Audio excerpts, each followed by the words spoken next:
জুমাবার তো হলো জামাত দিবস। কি দিবস?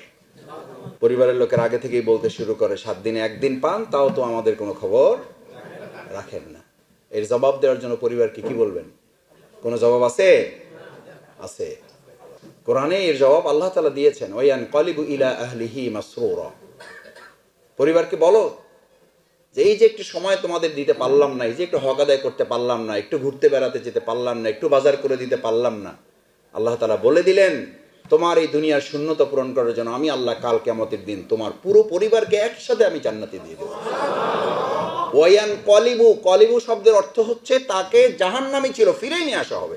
বাবা জান্নাতি হয়েছেন, সন্তান জান্নাতি হতে পারে নাই। সন্তান জান্নাতি হয়েছে, মা জান্নাতি হতে পারে নাই। মা জান্নাতি হয়েছে, কন্যা জান্নাতি হতে পারে নাই। কন্যা জান্নাতি হয়েছে, স্ত্রী জান্নাতি হতে পারে নাই। আল্লাহ বলবেন ওর কারণে ও জান্নাত অর্জন করতে গিয়ে ওর পরিবার সময় দিতে পারে নাই, ওর জাহান্নামী কারা কারা আছে যদি ও বলে, তাহলে আমি আল্লাহর প্রতি সন্তুষ্ট হয়ে ও যাকে যাকে বলবে তার পুরো গোষ্ঠী শুদ্ধ ওকে জান্নাতে আমি থাকার ব্যবস্থা করে দেব। আমি আমার পরিবারের দরজার গেটে, ডাইনিং এ, বেডরুমে এই আয়াতটা ওই যে ক্যালিগ্রাফি করে লাগানো আছে। কিছু বললে আমি বলে যে সি রাইট হ্যান্ড সাইড, এটার দিকে তাকাও। জান্নাতে থাকবা না একদিন একসাথে থাকবা? বলছে জান্নাতে থাকবো, তাহলে আমি গেলাম সাউন্ড